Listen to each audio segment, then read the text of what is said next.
पर अरविंद केजरीवाल तो देखिए ना कैसे सारे बॉक्स टिक करते जा रहे हैं। ग्रंथियों को 18,000 दे रहे हैं, बुजुर्गों को तीर्थ करवा रहे हैं, राम मंदिर वो होके आए हैं। कहाँ दे रहे हैं?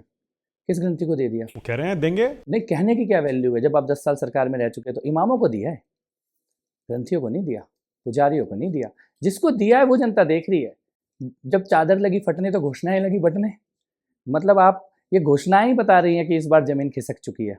ये जो रोज 12 बजे रोते हुए केजरीवाल का चेहरा टीवी पे आता है ना, और ये दे दूंगा जी, वो दे दूंगा जी, लेकिन ये नहीं बता पाते कि दिया क्या। 10 साल बाद आपको रिपोर्ट कार्ड देना था अपनी सरकार का, अपने मंत्रियों का, अपने विधायकों का और अपना खुद का।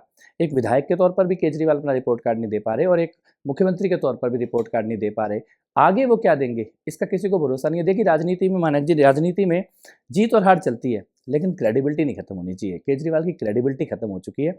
वो बोलते हैं तो कोई उन पर भरोसा नहीं करता, और इसे दुर्गति कहते हैं। आपने कहा राम भक्तों की सरकार बनेगी, इसका मतलब आप अरविंद केजरीवाल को, आम आदमी पार्टी को आप एंटी हिंदू मानते हैं? 100% 100% एंटी हिंदू है। जिस आदमी को ये नहीं पता हो कि रावण सोने का हिरण बन के नहीं आया था, उसका हिंदू धर्म से क्या लेना देना।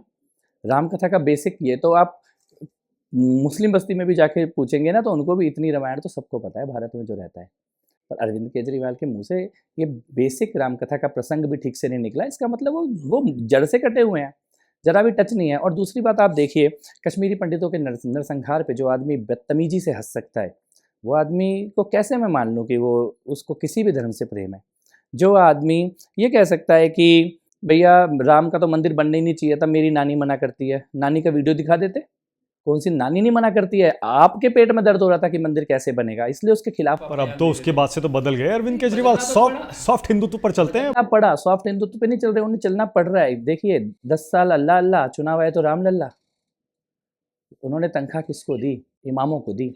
जिस दिन इमामों को तनख्वाह देने का फैसला किया गया होगा, उस दिन क्या उस मीटिंग में किसी ने नहीं बोला होगा कि इमामों को दे रहे हो तो पुजारियों को भी दो?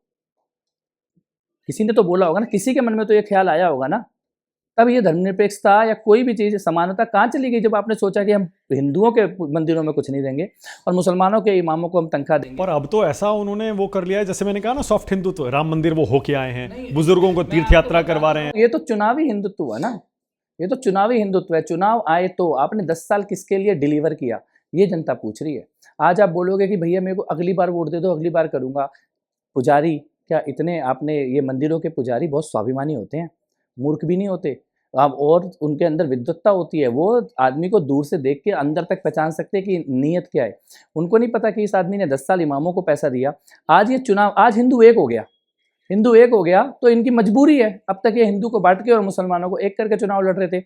आज हिंदू एक है तो इनकी मजबूरी है कि ये पुजारियों के भी नाम ले, ग्रंथियों का भी नाम ले। लेकिन पुजारी और ग्रंथियों को और सभी लोगों को ये बात पता है कि ये दिखावटी है, ये ड्रामा है। पर लोकसभा चुनाव में दिल्ली में 7 सीटों पर कांग्रेस और आम आदमी पार्टी के गठबंधन को अच्छा खासा वोट मिला था, उसमें हिंदुओं का ज्यादातर वोट था उनका, है ना।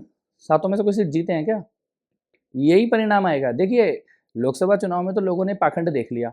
राहुल गांधी आम आदमी पार्टी को वोट दे रहे थे और केजरीवाल कांग्रेस को वोट दे के आए हैं, क्योंकि जिस सीट पे केजरीवाल का वोट है वहाँ आम आदमी पार्टी का उम्मीदवार नहीं था, जिस सीट पे राहुल गांधी का वोट है वहाँ पे कांग्रेस का कोई उम्मीदवार नहीं था।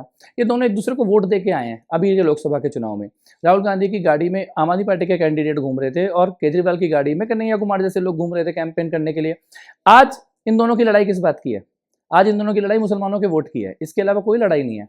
खाली इन दोनों की ये लड़ाई है कि मुसलमानों का वोट किसको मिलेगा। और दिल्ली की बाकी जनता ये देख रही है कि राजनीति केवल मुसलमानों के वोट की तो नहीं होनी चाहिए ना, दिल्ली के मुद्दों की होनी चाहिए। दोनों में से किसी के पास दिल्ली के बाकी लोगों के लिए कुछ नहीं है।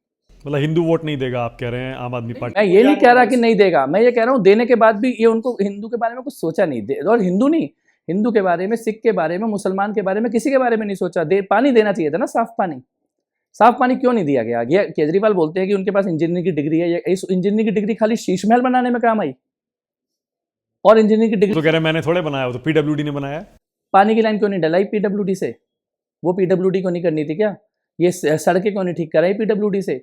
यमुना की सफाई के लिए क्यों नहीं लगाया दिल्ली जल बोर्ड को? ये काम किसको करना था? यही इतना ही काम था। देखो दिल्ली में तो ज्यादा काम भी नहीं है, माना जी छोटे से 4-5 काम है गिन के, वो भी ये लोग 10 साल में नहीं कर पाए। 10 साल पीछे आज दिल्ली खड़ी हुई है। इतना बुरा हाल दिल्ली में कभी नहीं था। आप कहते हैं आम आदमी पार्टी ने यू टर्न ले लिया हिंदुत्व पे, यही कह रहे हैं ना आप? चुनावी हिंदू बन गए, चुनावी हिंदू बन गए। अब लेते जब पहले कभी होते।